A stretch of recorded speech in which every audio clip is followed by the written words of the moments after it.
All right, welcome back to the Always Bayern Chelsea show. Recording this one right now here on March 15th after a disappointing and frustrating 1-1 draw for Bayern Munich against Union Berlin. We're gonna hop back on here tomorrow and round out the episode with the recording of our reaction to Chelsea's match against Arsenal, which I'm actually really looking forward to. Um, Hopefully something to get the poor taste out of my mouth of what I just witnessed this morning here. Yeah, that was a tough watch, to be honest. The first half, especially, really was just trying to do other things besides watch, pick up a book or something because it was tough, when you're seeing games in the way that they were in that match. But nonetheless, it's still a Bundesliga match and still always piques your interest. Yeah, I mean, as far as watchability for that match would go as a neutral, really poor. So we'll see kind of as we get going here, dissecting things. I might not have that much to say. I don't know. I feel like I always find something to say, but as far as the match in particular goes, highlights, there's not going to be a lot. But before that, just want to let you know that this is a video episode, so check it out on the YouTube channel. Subscribe to the YouTube channel. I got my scarf on today, my membership scarf with my name on it here. So always Mia San Mia, even after a disappointing performance. But yeah, subscribe to the YouTube channel. Now with the international break happening, we're going to be putting out a little trailer episode as well as the 100 subscriber special giveaway. So you won't want to miss that. Join the community.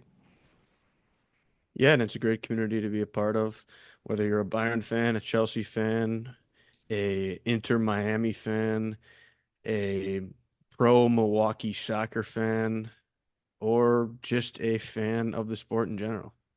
Hey, they just broke ground on the new stadium, or maybe, I don't know. Actually, I shouldn't say that. They signed off, I know, on an agreement to be able to break ground on the whatever they're gonna call it, the Iron District over there here in Milwaukee. So it sounds like there may be movement on the team after all. It sounded like they were dead for almost a year. Yeah, they definitely went radio silent for a while there. So hopefully things pick up and they finally get a name, and maybe I throw my hat in the ring in getting season tickets. Who knows? Who knows? Maybe I throw my hat in the ring in terms of manager. Who knows? That would be beautiful. But yeah, anyways, I mentioned it before. 1-1 draw against Union Berlin. Another match here, counting last week's Bundesliga match against Bochum, where Bayern kind of scuffles against a lower table team, losing to Bochum last week 2-3. And yeah, just dropping points in matches that they should win if they want to wrap up the Bundesliga title. As of right now, they're 9 points ahead of Leverkusen still, but if Leverkusen wins their match tomorrow against Stuttgart, the gap would be reduced to six. Yeah, I was checking earlier if when Leverkusen was playing, so that'll be interesting to watch for sure. It's still, in my opinion, Bayern's league to lose. They're definitely in the driver's seat in terms of the Bundesliga title, but you never know. Crazier things have happened. I agree. It's their league to lose is a good way to put it. But again, a little worrisome. Like these two matches are matches that you should breeze through. And it does hurt to not be able to wrap up the league when you have the chance in terms of the Champions League. Just because, you're gonna want to rest guys and rotate efficiently and maybe put all your eggs in that basket. But it looks like that's not going to be the case now. Again, still very, very winnable, the Bundesliga for Bayern Munich, but I think they're going to have to concentrate a little bit harder on it. They certainly will. Every game you have to take seriously, and to Bayern's credit, to Von Sohn's credit, I mean, I think they did take this game seriously in terms of the lineup that they did put out. 100%. Yeah, I didn't really have a problem with the starting lineup, which consisted of Jonas Erbig in goal, filling in for the injured Manuel Neuer, Alphonso Davies at left back, Eric Dyer and Diet Upamecano at the center back pairing. Kim Min Jae is going to be resting for a while, benched for a while, with his Achilles tendonitis flaring up. It sounds like the South Korea national team agreed to rest him as well, which would be a good thing. I don't really want to see him stress that Achilles tendon any more than he has to. Josip Stanisic at the right back position, midfield pivot of Joshua Kimmich, Leon Goretzka, and then the attacking setup was Serge Gnabry at the left wing, Jamal Musiala at the 10, Michael Olise at the right wing, Harry Kane at the 9. So, yeah, I mean, Company put out most of his starters. As far as the starting lineup goes against a team like Berlin, don't really have complaints about this. Yeah, very strong lineup, as we both mentioned here, and your top attackers for the most part. I think it sounded like Coman was out, but it's all guys that are very capable of scoring goals, providing key assists, and guys that have been performing well as of late for the most part too, especially in that midfield with Leon and Kimmich. I think they've been dynamite together. So was kind of interesting that it resulted the way it did, but you know, the setup of the game, which I think we'll get into here, maybe just made it a little tough for Bayern to find their footing. Yeah, I mean, it's been no secret. Bayern has struggled massively against low blocks all season long.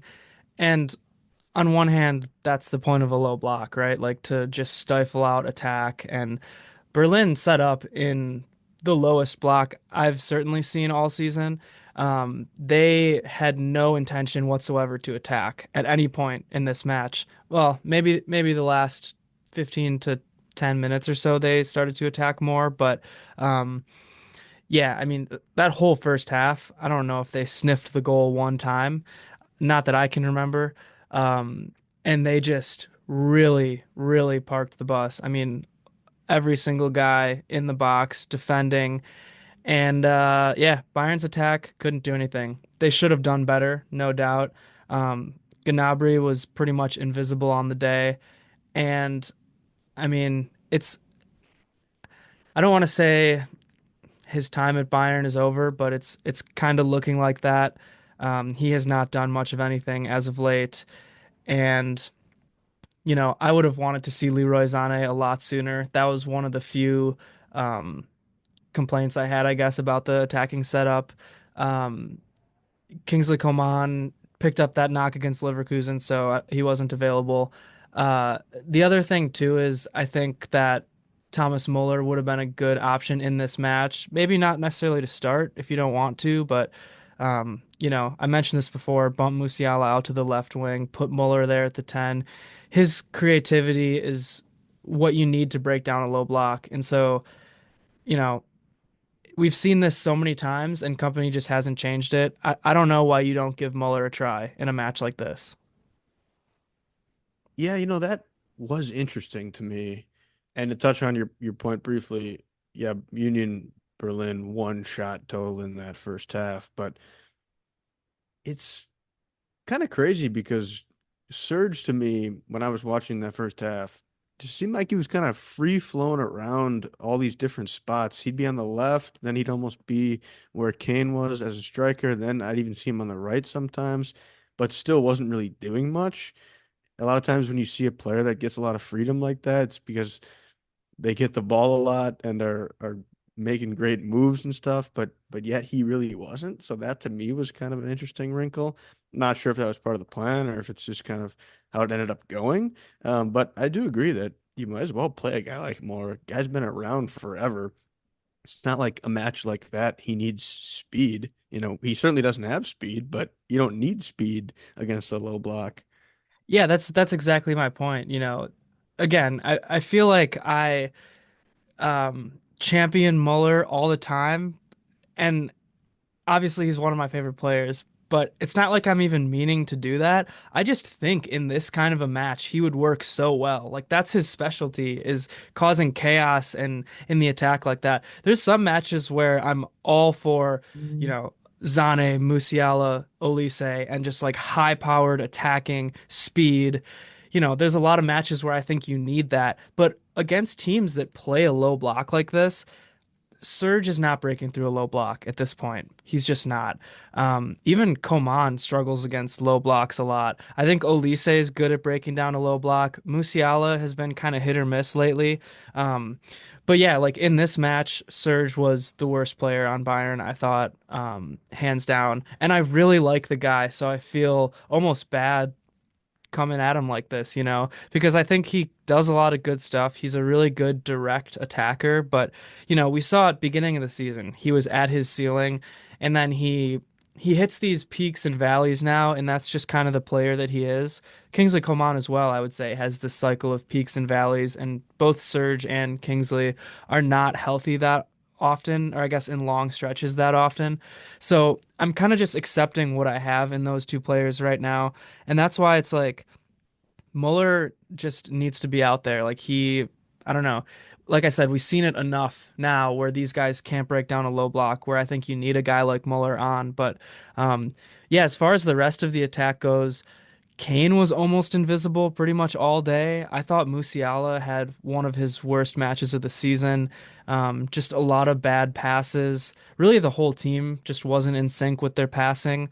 A lot of really poor crossing on the day, um, and just more turnovers than you would expect this Bayern team to have. Again, credit to Berlin. They had their game plan and they executed it very well. I mean, they defended very well. I have to give him credit for that. Um, yeah, I thought Olise was the best attacker on the day by far. He was doing his trademark cutting in, firing off shots, but they weren't falling on the day. Yeah, the attack was poor. They just didn't look sharp enough. Errant passes at times from Kane. Even Kimmich, who I thought ended up playing pretty well at times, had some poor passes. Agree that Elise was probably the best attacker for Bayern. He always is looking threatening over on that right wing, whether it's going to be a cross coming in with his left, even with his right at times. He actually surprised me with some speed as well along that touch line, which usually I don't consider him a guy that has a lot of speed, but he did show at times, when Bayern would collect the ball quickly, the one time Berlin would have it in the half. But yeah, it's just those wings, as we've talked about time and time again. It's going to be inconsistent for a lot of these players, just the name of the game for wings. And Elise is a rare, rare case of a guy that is consistent, especially on this Bayern team. Between him and Kane, pretty much will always be there in threatening ways. Yeah, I agree with you. I agree with your point about Kimmich too. More bad passes from him and poor crosses than I usually see out of him in a match, that's for sure. Um, the other interesting thing to mention too is Stanisic at that right back position. I am the guy who always advocates for Stanisic. But I actually thought this is a game where Limer would have really flourished as well. Limer's been playing a lot lately, so I get it that he's going to need some rest, but I think that Limer would have been more disruptive to that low block in this one. Although I think Stanisic offers something that really no other right back on the team does, and that's these really good runs. And Stanisic is also really good at crossing and playing into the box. Um, I think him and Olise don't quite have that chemistry yet that Limer and Olise do. Limer and Olise are so dangerous on that right hand side together. I think Stanisic could be very dangerous once he builds up that chemistry with Olise. It seemed like they kind of were, I don't know, missing each other. I noticed a few times where Stanisic would make a run and Olise just wouldn't see him. Um, Olise, for as much as I love the guy and as much as I think he has great attributes up and down his game, I think the one area where he's lacking a little bit is his vision, which is probably typical for a young player. He doesn't always see the field all that well. Granted, I'm watching the game from a bird's eye view, so of course I'm going to see Stanisic making a run that he might not see. But yeah, that was just one other thing I wanted to bring up. Yeah, with time they'll forge that connection and be able to find each other and know each other where each other are at all times. I will say, I agreed with you at the time when you texted me about Limer because it seems like when he does score goals for Bayern, which doesn't happen often, but when he does, it's because he's getting up super far up the pitch and everybody's up there, whether it's against a low block or whatever, and then it'll be some scenario where he can get a shot in because of that. So wouldn't put it past him to score a goal in that type of scenario. But clearly, Vincent, didn't think he was the man for the job, and who am I to judge a manager? Yeah. To be honest, I don't really have anything else to say about the first half. There was one moment where Olise found Musiala with a beautiful through ball. End of the first half, maybe beginning of the second half. I can't even quite remember now, but um, it was a one-on-one with Musiala and the keeper, and Musiala just kind of weakly put the ball right into the keeper's arms. So that was the best chance up until that point in the match for either side, I had thought. But then, yeah, we finally saw the 65th minute. Bayern Munich um, decides to bring on Leroy Sane and take off Serge Gnabry, which is, again, something that I thought should have happened at halftime, maybe, certainly sooner.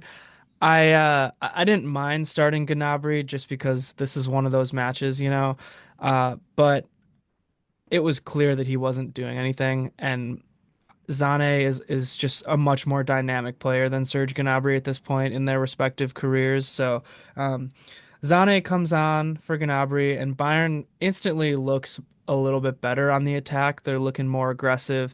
Maybe Berlin's tiring out. Maybe Bayern's getting more desperate or whatnot. But we finally see that breakthrough in the 75th minute. Leroy Sané gets his goal.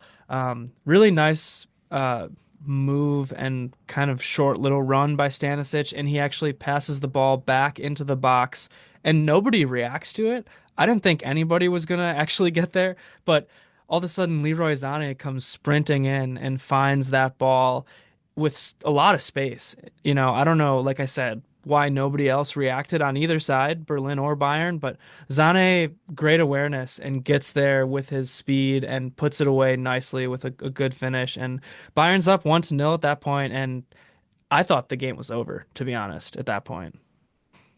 I did too, and that play right there is exactly why I love cutback passes like that. You kind of have two options when you're with the ball in that space that Stanisic was. You could go more of a looped cross, happens all the time, where maybe somebody's head can be on the end of it, get a nice header for a goal. Or you can do this cutback low on the ground where oftentimes defenders aren't expecting it, can't react quick enough. I've even seen today, I was watching a little bit of Man City Brighton, and they had a cutback pass like that went through a defender's legs because a lot of times you just can't react and see the ball coming. So beautiful pass there. And yeah, was it poor defending by number 11 on Union Berlin? I don't even need to know his name because he's so poor. Sure, it was, but also, you got to make that run into the box if you're Leroy Sané, and it was beautiful and it was well executed. Yeah, and also I want to give Stanisic his flowers there because that's, why you play Stanisic, things like that. I was mentioning these runs he makes, but he's also good on the ball near the box like that. He has good vision. He's good at finding guys. He's clutch.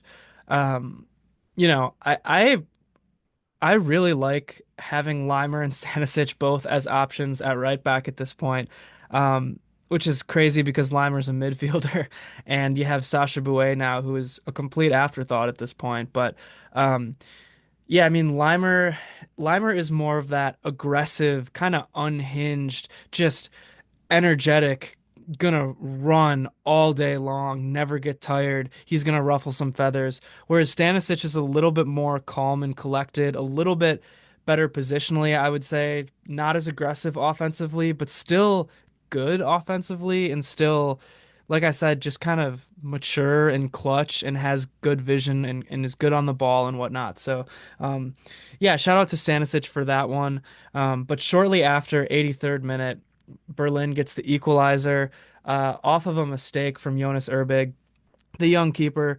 And I don't want to go at him too much because I think Bayern should have scored more than one goal, to be honest with you. But it was a poor mistake, and it directly led to the goal. He kind of spilled the ball, sort of tried to like hit it, I think, instead of just catching it.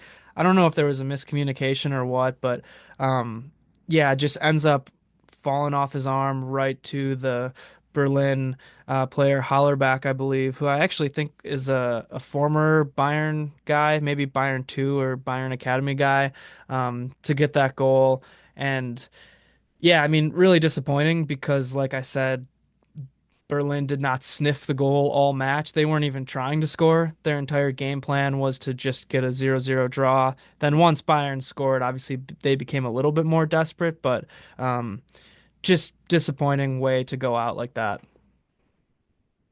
Yeah, a couple thoughts on Union Berlin. Number one being that they didn't sniff the goal at all, like you said, and didn't even have the ball. So their manager actually got more airtime on the broadcast than their actual team with the ball, which is just downright embarrassing. And then number two, that goal, it's a Robert Sanchez type mistake where you just don't have the quick reaction and wherewithal to decide what you're going to do, whether it's punch it out, claim it, or whatever. And unfortunately for Urbig, that's just going to come with time. It's not something that you pick up super easily. So tough for him in that moment, but I still believe in his abilities and his future. Yeah, I do too, actually. And he was so solid both legs against Leverkusen. Bochum, I thought he was solid too. Gave up 3 goals, but I didn't think a single one of those goals was his fault. So, yeah, I think I mean, he's a kid, right? It's a rookie mistake. He looks like a buff 12-year-old. To be honest, to me, that's what he looks like. But I actually have been very impressed with how he's carried himself. I've been impressed with his confidence, his on the ball playing, his athletic ability, his ability to make saves, all of it. He looks comfortable. He looks sure of himself. Some of us were probably ready to anoint him the second coming of Manuel Neuer after that Leverkusen second leg, but there's going to be some growing pains. And again, Bayern should have scored more than one goal against Union Berlin, so I don't put this one on the kid at all. Yeah, keepers don't really start playing on first teams, first good teams until they're, 25 in a lot of cases. He's 21, right? Yeah, and he is 21, and he was riding the bench on Cologne, a second division Zweite Bundesliga side up until January. So, uh, I mean, respect for him, especially to step in, like I said, in a Champions League knockout match and put up a damn good performance. Yeah, in all likelihood, he'll either ride the bench and learn behind Neuer next year or even go out on loan or something. So it's not even a guy that I'm expecting to be this star keeper in the short term for Bayern, which credit to him that he's even doing as well as he is. Yeah, the plan is for Neuer to relinquish some games to him next season, and I feel like that's usually the plan, and Neuer just never wants to do it. But I think I sort of believe it this time because Neuer is really, I think, nearing retirement for real.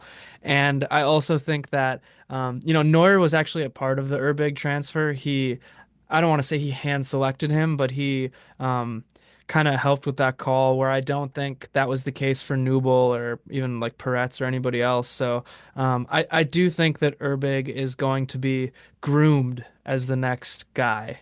Who knows if it'll turn out? That's why Bayern's keeping Nubel and Peretz and these other options. But I think that as of right now, they've got their sights set on Urbig because if they didn't, why wouldn't you throw Sven in there for these matches?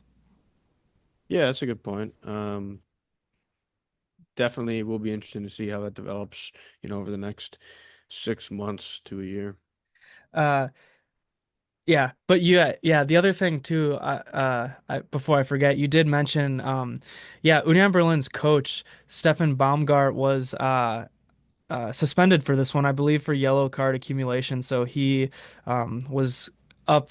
up. It looked like, way up in the nosebleeds, but the camera guy had a great view at him, so they kept showing him on this one. And it's funny because middle of the year he got hired. Bo Svensson was Berlin's coach earlier. I want to say until around the midpoint of the season. And the way Berlin played today was how they played under Bo Svensson in that first half of the year. Super defensive, super low block. So it's kind of funny that they almost went back to that, whereas Baumgart usually had them playing a little bit more on the front foot. But um, yeah, I don't have a whole lot else to say about this match. It kind of dwindles out. Bayern did not really have any more great chances after that Berlin goal, and both teams just kind of fizzled out. Yeah, the rest didn't have too many interesting moments. I'm trying to even think if there was any shot that's worth mentioning. The only one I can think of is like a long Musiala shot that wasn't actually close, but it looked like he had a nice run up to it. But besides that, I can't even think of any. Yeah, Bayern didn't have a lot of good chances. There was a couple by Gnabry. One he shot at the keeper. The other one he skied a million miles over the net.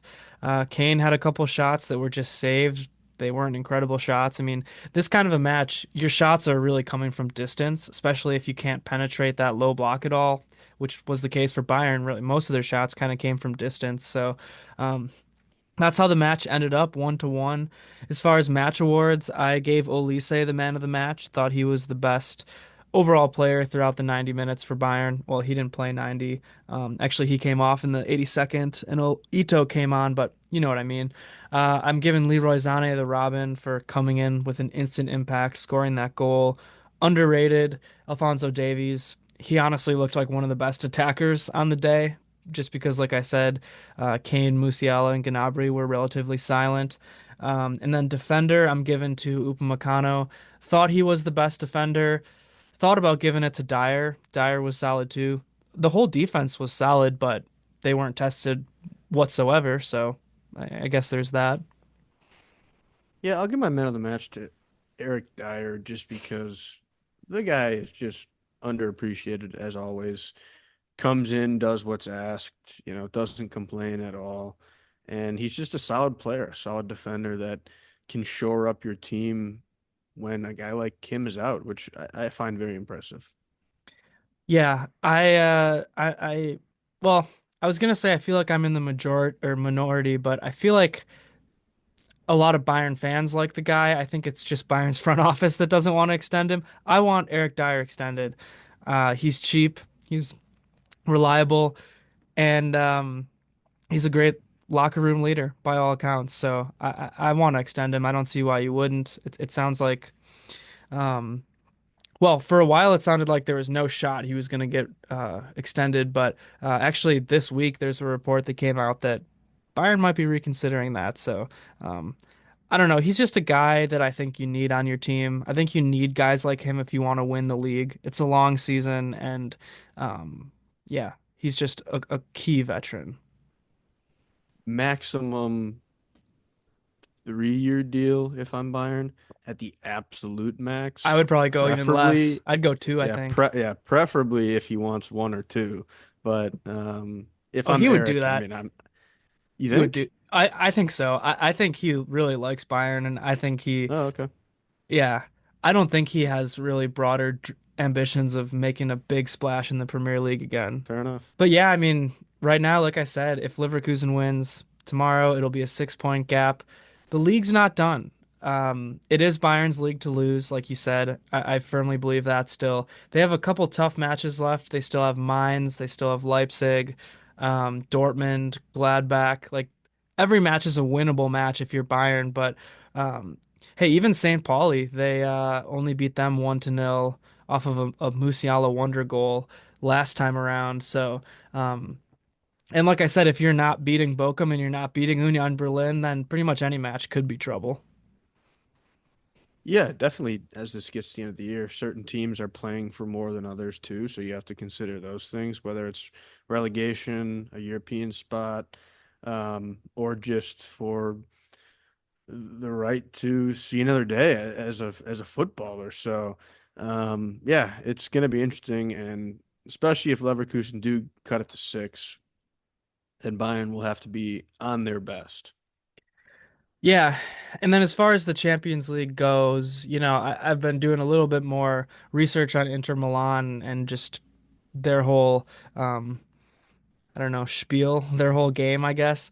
And I think it's winnable for Bayern. I think that they're going to have to play like they did against Leverkusen and not like they did against Bochum or Berlin, that's for sure.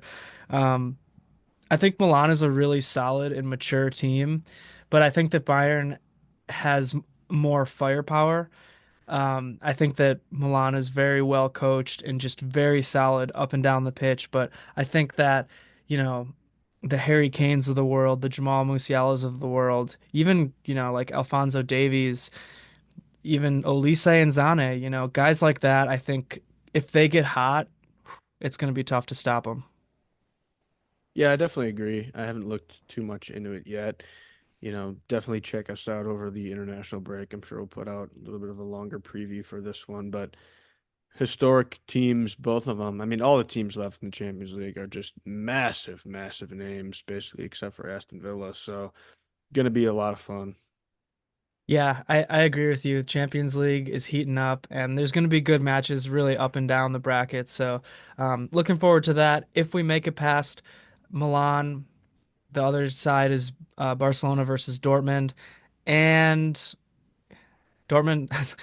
No, I don't want to count Dortmund out yet, of course. Dortmund has had Champions League magic, but you do have Hansi Flick over there, so it could be another rematch, another reunion with my favorite coach in the world, Hansi Flick. So we'll get there when we get there. But the only other thing to mention from me is there was the Joshua Kimmich contract extension, which I think is huge for Bayern.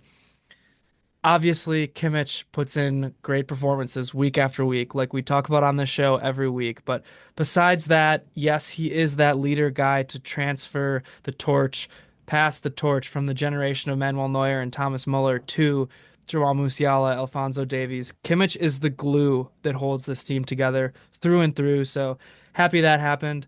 Um, and also, like, what's underrated about Kimmich is his availability. We see it with our midfield right now. I mean, Polina got that red card, been dealing with injuries all year. Pavlovic is sick every other week. So, Kimmich is always available, always ready to play 90 minutes. And that, I think, is one thing that's underrated about him.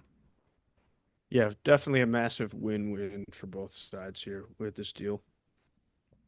Yeah, I mean, Kimmich is happy with his family, four kids, staying in Munich. He's going to be the next captain.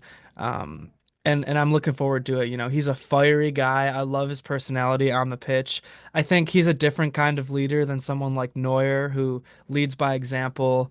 And Neuer, I think, really benefited from having that Thomas Muller like other side of his coin. Thomas Muller could always be the one talking to the refs and kind of do more of that like marketing, branding, outward facing mouthpiece aspect of it. Whereas Neuer is just more of a quiet, like I said, lead by example kind of guy. I think Kimmich is kind of the best of both worlds in that sense. So, um, I guess he'll have some big shoes to fill, but I think he'll be able to do it.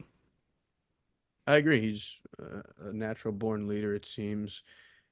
I think, honestly, whether he's captain in name or not, I mean, you mentioned being able to talk to the ref. I've always thought it's kind of interesting when you make a goalkeeper captain. No disrespect to Neuer at all. I think he's a leader, but to me, especially the way they've been doing yellow cards with dissent, things like that, I just think you need a captain on the pitch close to the ref. Midfield especially really helps, but yeah, he's definitely a guy that is huge for Bayern in that department. 100%. Yeah, so now we go into the international break. Bayern comes back and plays St. Pauli on Saturday, the 29th. But we'll be back here tomorrow, but in terms of the video, it'll be in 1 second talking about Chelsea and Arsenal. So we'll see you then. Definitely. Chelsea lost today, 0-1 to Arsenal. Poor match all around, I thought, from pretty much everybody involved. I don't know if you want to take it away with a little bit of a diatribe or anything. Yeah, everybody involved, including Arsenal. I mean, I think it was a pathetic match if you're a neutral fan. It's a London derby. It should be an exciting, ruckus affair where guys are all pumped up. And to be fair, we saw a bunch of yellows, but they were pretty much inconsequential yellows that didn't mean anything in the grand scheme of things in terms of the play. It's not like they were stopping some amazing goal scoring opportunities. So a dull London affair, which is very disappointing for a Sunday and ultimately doesn't move the needle on basically anything because Arsenal's out of the title race and Chelsea stay in fourth. So disappointing and one of the more embarrassing performances for Chelsea on the season. Yeah, I agree with you overall. I thought Arsenal looked really good for about the first 30 minutes or so, and that's just because they decided to be aggressive. I don't know if they watched the most recent Chelsea matches where Chelsea clearly did not want to move the ball forward and wasn't aggressive at all. Um, because usually Arsenal from every time I've watched them, they're more of the defensive, solid style, physical Premier League, scoring off of set pieces. Usually that's their MO, and they at least surprised me when they came out right away, just pressing hard, guns blazing. And then they got that goal off of a set piece, of course, and really just went back to what I know Arsenal as.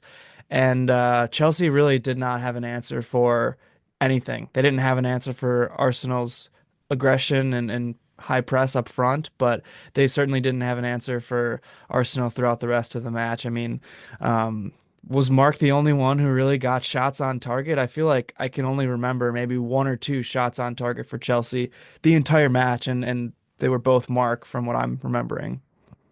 Yeah, those were the only two shots on target and not even really close to scoring if it weren't for Arias letting that first one scored away. But, that first half hour, you're thinking right away, even in the first few minutes, Chelsea looked shaky. Sanchez had a few terrible passes right off the get. Badia Shield, terrible passes. Clearly learning in the Sanchez school of passing. But I thought Arsenal were going to be up, 3-0 at half because of the way Chelsea were playing. Sloppy, tactless, just looked like it was Arsenal playing with an extra three men at least. I texted you that it's 15 on 5 because it honestly looked like that at times. It looked like Arsenal were just clearly dominating. Agreed. And I don't know what Enzo Maresca's plan was. I was excited for this one because, um, you know, the last couple matches I had been getting on Enzo for his style of play, but they were winning and they're dealing with some injuries. So how mad can you really be at a manager for that? But the reasoning behind it was I kept thinking to myself, and maybe I said it, I don't remember if I said it on the show, but I just didn't see how Chelsea would be able to compete with a good team playing the way that they've been playing. And I mean, that first 30 minutes really showed it to me. Chelsea just looked really outclassed. Um, and that's not to absolve the players of any guilt or I guess any blame because the players were just as much to blame, if not more than the manager. But it looked like to me just a combination, yeah, of no cohesive plan that was going to do anything, and then no players really outside of Mark stepping up and doing anything in terms of trying to really progress the ball forward. I thought Caicedo and Fernandez were okay at that, but really still not enough urgency from anybody on the team. I mean, you could have told me that Nkunku and Sancho didn't play at all, and I would have believed you because I don't know if I remember any instances of them impacting the game whatsoever. I mean, even Neto wasn't very impactful, but at least he was on the ball at times and progressing it. Like there were a handful of attacking players that I can't even remember them at all in this match. Yeah, I don't get what Maresca's tactics are because he really wants to, I think, establish the midfield, but then when they play these styles, like your midfield isn't really that involved. It's more your defenders that are retaining the ball, and he wants to dominate possession. Okay, great. You did control possession against Arsenal ultimately, partially because they were down 1-0, but still, you're not doing anything with that possession. So I struggle to find what the goal of it really is because you see other teams then get the ball and progress and attack against Chelsea, and there's always openings. Whereas when Chelsea are with the ball, because they're so slow with the buildup, there's no openings at all. Because I think even when you're playing a team that doesn't want to do a low block, when you build up so slow, every team is essentially in a low block against you. It's actually kind of crazy the more I think about it. That's kind of just how it is. Yeah, that's a good point. I also, in this match in particular, I really struggled to see what he was trying to do. Uh, when they were playing Copenhagen or even Southampton and Leicester, these, I guess, a little bit weaker sides, certainly weaker than Arsenal, you could see what he was trying to do in terms of controlling possession and building up, even if I didn't agree with it or like how slow the build up was or like the exact ways of attacking he was going about. In this one, I really honestly had no idea what the game plan was. And I don't know if that's because Arsenal just started out the match so fiery and they didn't, and Chelsea and Enzo didn't expect that and didn't plan for that. But even when Arsenal kind of let Chelsea control the ball, like you're saying, I don't really understand what they were trying to do. Outside of Mark really pushing forward and really being part of that attack, I don't get it. Like, I don't get what Nkunku's use was supposed to be, um, or even really Sancho. Like, I don't know. I don't get it. I get Neto's trying to lead the press, and I get you're trying to progress the ball through Caicedo and um, Fernandez and James kind of when he was in, but I don't get it. I don't get what's the final third decision. Like, what are you trying to do in the final third? Because they almost did nothing in the final third the entire match. And that's why I struggle to place blame on people for this Chelsea shit show. At this point, I do think it really is everybody because clearly, from an ownership perspective, you haven't done enough in your first 3 years. The sporting directors don't know what they're doing outside of signing young players, which I'm fine with that if you also pair it with getting some good players for now. And I don't think they're building what Maresca wants to build. And I don't know if Maresca knows what he's building. And yes, there's some injuries and things. And then, yes, it's on the players too, because you look at this squad and on paper, it's probably talented players, but I watch him play and I can honestly say every player is shit except for about three. So to me, that's a player problem, a managerial problem, and then a sporting director problem for trying to fit these guys together that clearly don't make sense. So I just struggle with that so much because, you bring up a guy like Nkunku, and I would have said 2 years ago he's a phenomenal player. Now, I'd be shocked if anybody pays 10 million for the guy. It seems like he's that bad. But is that him? Is that Enzo? I think it's a combo of both, but it's just crazy that all these players all of a sudden are shit. Yeah, I don't really get it either. And I guess we should maybe caveat this whole conversation with Chelsea is sort of getting results. I mean, they're in fourth right now in the Premier League. I think it's a bit of a down year for the Premier League, and they're in the final eight of the Conference League. So it's like they're sort of getting results, right? I mean, Enzo has said this entire year that they're not even supposed to be top four yet, or whatever he's trying to say. So they're sort of getting results, but again, I'm worried because of how the team is built. I'm worried because of the tactics that Enzo is implementing. I don't think they're good enough to beat the best of the best, and I don't think they ever will be. And that's why I'm raising some alarm bells. That's why I'm nervous because I think as Chelsea, you want to get there eventually, and I don't see how they do get there eventually. I feel like this um, sort of result is their ceiling.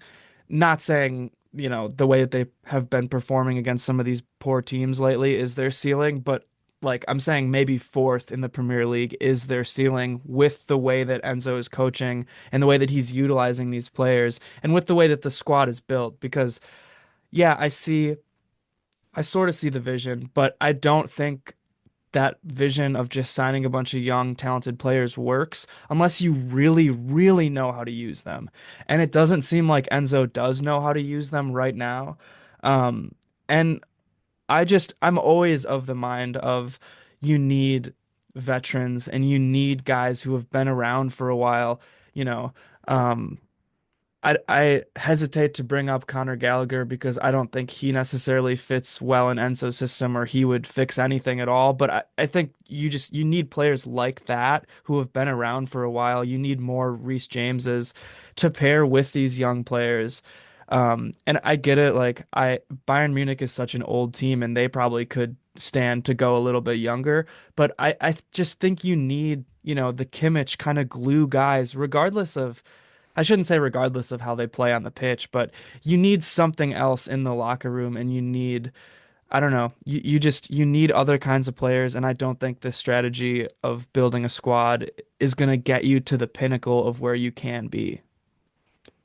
And you know what's funny is this team right now with the injuries isn't even as young as it normally is. You know, you have Reese there who's young but still experienced. You know, you have Enzo and Caicedo who've been around long enough. Cucurella even. Sancho's been around the block. And Kunku's pretty old at this point. Neto's been around. Like these aren't even the first and second year players anymore. Those guys are all hurt. So that's the crazy thing is even with these more experienced guys, they're just not fielding a good squad. And I struggled too to see what Maresca's trying to do with some of these guys. You know, I look at Reece James now, and I think he's just being completely wasted. While I do think he can make a compelling midfielder and be good for any team in that role, we've seen him do it. His best position is at a right back. And whether that's inverting or not, I like him too, just as a normal defensive right back. I think he provides so much cover there. And Maresca is bound and determined, apparently, to keep him a midfielder, which congrats, because you now have way too many midfielders next year. Once you bring back Santos, if Lavia is healthy, this is Sujo guy that they're signing to be a Caicedo type. Like, and then guess what? You don't have a right back. You don't have a right back because Gusto is terrible now and has shown that he's not a good right back in this system. So what? You're gonna put Fofana there? No, he should be a center back. So to me, it's like even the good players Maresca has, I don't know if he knows what to do with them. I'm glad you said that because I was actually going to bring that up a couple weeks ago when Enzo was once again going on his rampage of I always saw Reese as a midfielder. Ever since I saw him, I always thought he was a midfielder. And you know, I think Reese is a good enough player to play midfield, but I'm totally in agreement with you that he needs to be right back on this Chelsea squad. I don't, I mean, they have an overflowing midfield, when everybody's healthy, and then yeah, including Santos. Um, and they don't have a right back, like you said. I don't think it's worth it to try to play Fofana or even Gusto, who is a right back, at right back. Um, I think you just got to put James in there. He's the most solid one on your back line at times. I mean, oftentimes. Um, so, use the talent that you have in midfield, and I would not waste a spot by putting James in there. Yeah, that to me is one of the frustrating things. And I don't know if it's some agreement they have where, he's trying to protect himself. They're trying to protect him injury wise. It seems like he never like, is running anymore because he doesn't have to in that midfield spot. It's kind of weird. But then to me, it's almost like you're lying or hurting him because okay, he made the England squad now, but he's a right back for Tuchel. Tuchel's already said that. So then what's kind of the situation there? To me, that doesn't make sense. I don't know. I think Maresca just needs to really figure out what he wants out of this squad with certain players. To me, that's what the rest of this season is going to be about figuring out. Yes, you want to battle for top five and get Champions League. Yes, you want to win the Conference League. I think you really need to see, and I've actually said this in the past. I'm kind of getting a little deja vu here. I remember saying this. I want to be able to see who in this current squad makes it to the summer. To me, that's what's really important. You know, We had a press briefing, I want to say yesterday, about how we're going to sell upwards of 8 players to fund a striker coming in. Great. I want to see who can make that squad for next year. Yeah, it's just frustrating because I see the talent with a lot of these players, and I'm pretty harsh on Enzo. I like aggressive, high-flying, attacking football. I think that's more fun. I think it's better because, when you play so passively, it's like the other team scores a goal and then your whole like plan needs to change. And I don't think that's good or sustainable to get to the peak of the mountain. But, I understand the reasons for playing possession based, more defensive at times. I mean, you look at Arsenal having success with it. Tuchel had a lot of success with it, even like guys like Mourinho with Chelsea in the past. And so I get that, but I don't see this Chelsea team playing like that. I just don't. I see these young, exciting guys, and I'm talking about the team when they're healthy, not necessarily the match today. This is more of a broader overview that I'm trying to make. I don't see this Chelsea team playing like that. I don't see guys like Jackson and Palmer playing like that. I want to give them more freedom, Neto on the wings, even the midfield, I don't know. I don't see that style that I think Enzo wants to play working with this Chelsea team. Yeah, I've said that a ton in the past where I think the players they have don't fit a possession-based style at all, especially young guys. Like that's just not how young guys are. They're exciting in transition. That's when they've been at their best. Guys like Noni and Neto and Jackson, they're all those type of guys. Sancho is probably one that is possession based. In Kunku, I'd maybe argue, although I have no clue what he actually does. But even those two guys aren't doing anything in this Maresca system. I'm completely out on Sancho. Rumors have been that there's maybe some weird opt out, even though it was an obligation to buy. Somehow it sounds like Chelsea could still get out of it by paying United or some random crap. But it's insane. Like, there's just not the players for what he wants to do, and they're only getting younger. So then it's just a conundrum. Yeah, agreed. Yeah, I mean, like I said, it's not for me. The way that they're playing is not for me, and I don't think it's for this team either. I think it's a problem of everything, how the squad is built, the players, the manager.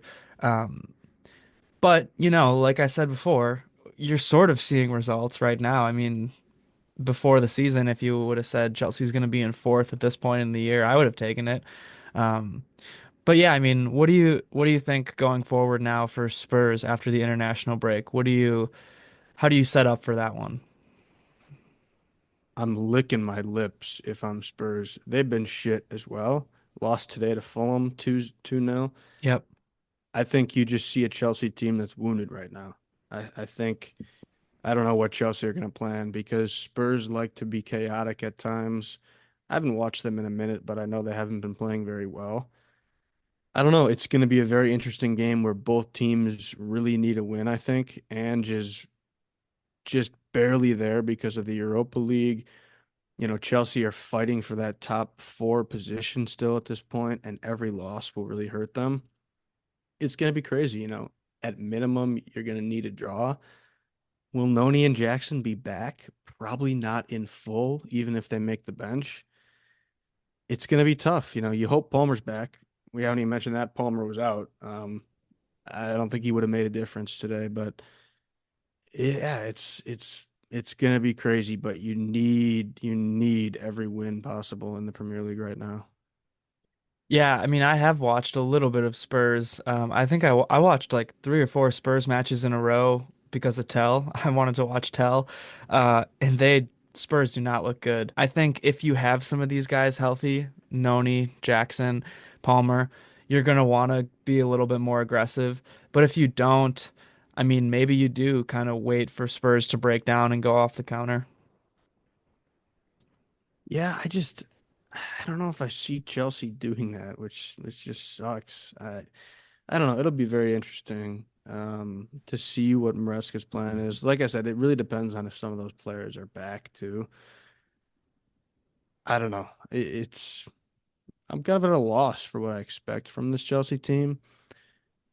There is something I did want to bring up too to get your thoughts. I mentioned this multiple times during the match, but Maresca talks about, you bomb it long as a goalkeeper, I'm subbing you. So, do you think his plan was to bomb it long? Because that's all Sanchez did, and he didn't get subbed. I mean, my honest opinion is I don't know if when Enzo says that stuff, if it actually means anything.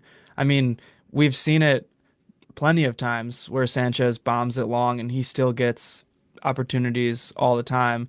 Um, I always mention when he said he was going to bench Enzo if he passes it forwards, which, I mean, how dumb is that? Who knows, right? Is there a language barrier problem that's happening there?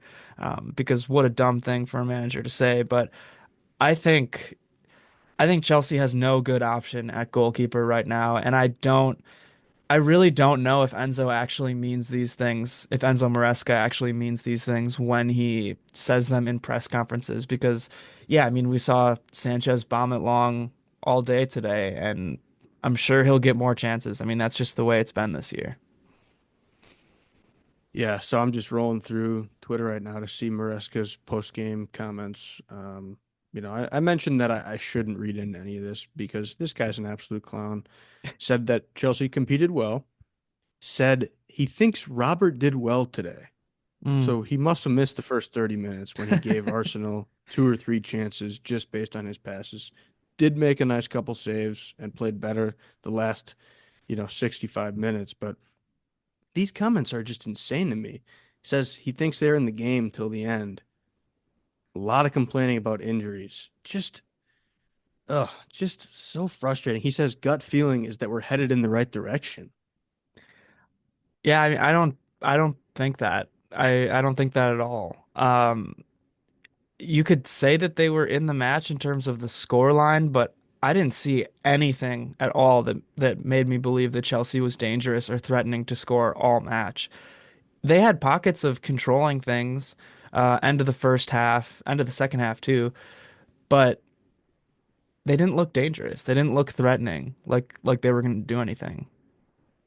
And he also talks about how they controlled the game. Okay, because Arsenal went up 1-0. Do you not realize that's what happened, Enzo? Arsenal went up 1-0 and said, okay, congrats, Chelsea. We're going to take it easy on you today. Little brother.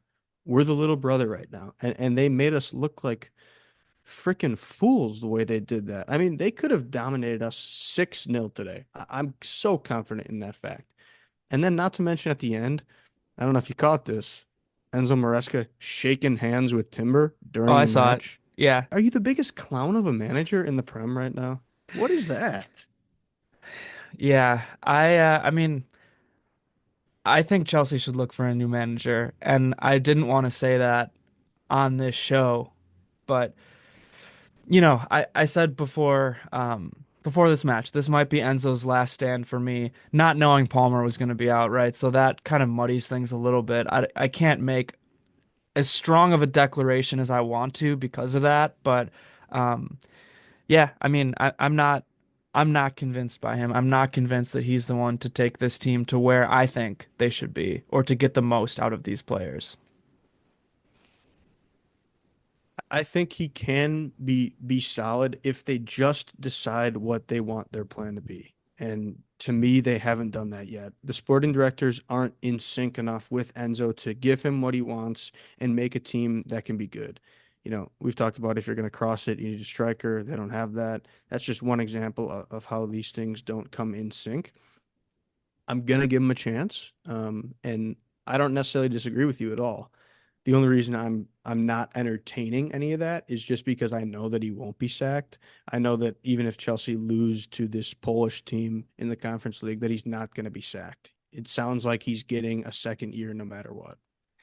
That's fair. And I'm, like I said, I texted you this before. I'm willing to listen to the case for Enzo Maresca, But I mean, right now, and it's hard for me to cross the threshold of being somebody out. I don't like to call for somebody's job regardless, especially because it's like at this point, there's obviously not a better option out there that's just going to come in and fix things. Realistically, you have to wait till the end of the season, and I also agree with you that I actually think Chelsea's going to give him another season. So, I think we're going to have to wait and see. I ultimately really agree with what you're saying. Once again, it's just tough for me to say things when I think he'll be around, and I want to give him a chance. So I'll let you criticize, and I'll try to be the guy on the other side of the aisle here for Hey, Enzo Maresca. that's more than fair. So I'll be the one here and call it live. I guess not really live, but here today on this show, Enzo out. Chelsea, hire somebody else. Start looking, I should say. You don't got to sack him today, but start looking. You know it's bad when my thing I'm looking forward to most now isn't even the Conference League. It's actually the Club World Cup. And I think if there's one thing that will turn around this ship in the right direction for Chelsea, it's going to be to go out, dominate the Club World Cup, win a final in MetLife Stadium over those frauds out of Munich. I knew it. I And knew then you were gonna say from it. there, it's just going to be a rocket ship to the moon for Chelsea. I tell you what, I know you would take this Bundesliga title, UCL title. You'd be okay with Chelsea winning the Club World Cup.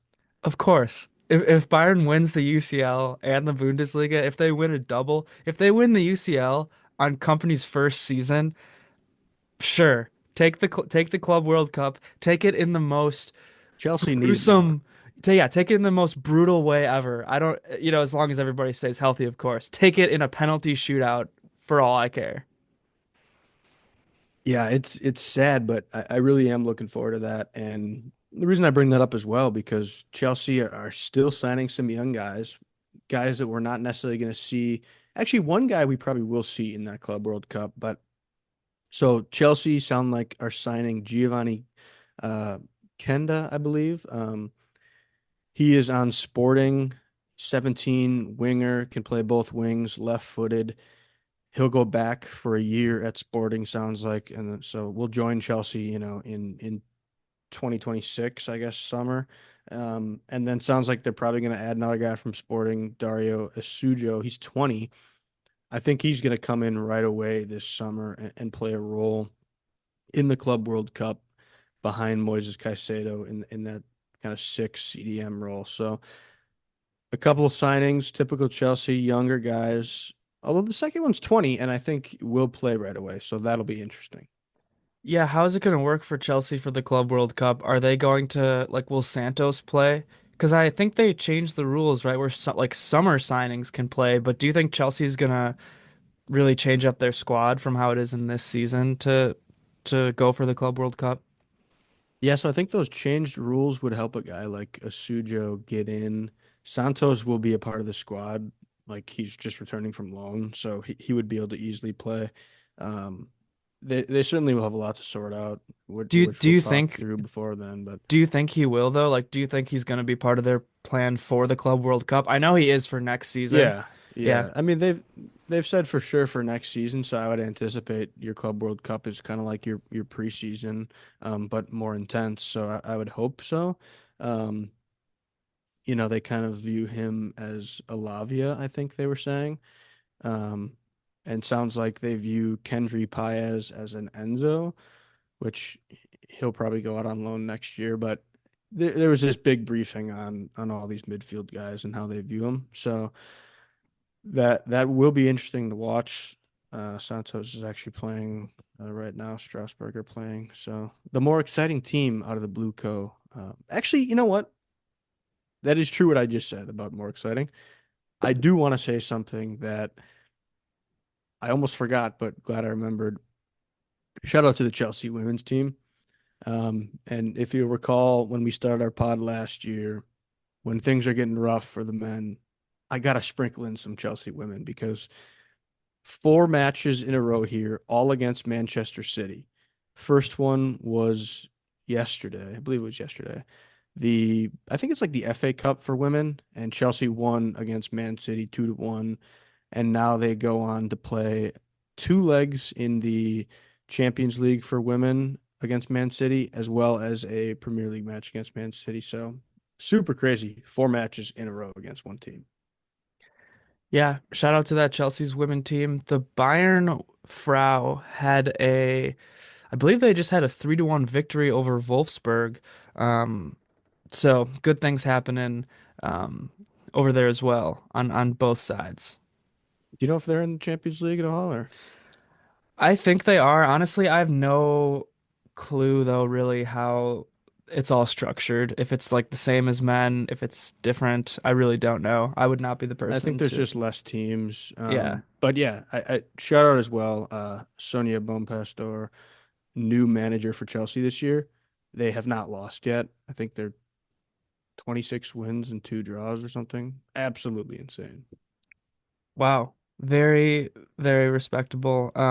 It looks like Bayern's women are in the Champions League knockout, the quarterfinals knockout. Um, so same as the men, they will be in that quarterfinal. Well, let's hope we get a nice matchup of Bayern against Chelsea because it Yeah, won't happen ever for the men. yeah, we'll see about that. But yes, on top of the Bundesliga as well, holding on to that lead with that win over Wolfsburg. So good stuff. Love to hear it.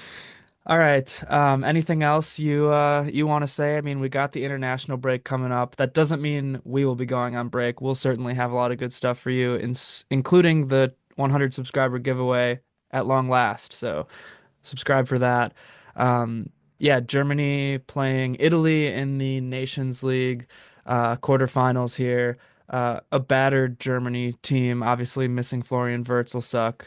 They have quite a few injuries right now, but we'll see what Captain Joshua Kimmich, Coach Julian Nagelsmann, and co will put together for that one. Yeah, this I'll say is this could not come at a better time for me. It's so perfect that this international break is right when March Madness is heating up. So I'm going to be so preoccupied watching college basketball. We'll see if I watch some of these matches. I wouldn't mind seeing what Poch is doing over in the US of A. So, as well as Tommy Tukes with England. But definitely we'll be taking a slight back seat in terms of watching sports. But yeah, we'll still bring some pods and discuss a lot of this and the plan in the last couple months here for our teams. Yeah, all I have to say is bubble wrap every Bayern Munich player because I would be very heartbroken if we picked up an injury heading into the Champions League quarterfinals as well as the business end of the Bundesliga. So bubble wrap them up and we'll go from there. Agreed. All right, thanks for hanging with us. Subscribe to the YouTube channel as always. Mia san Mia. Up the Chelsea.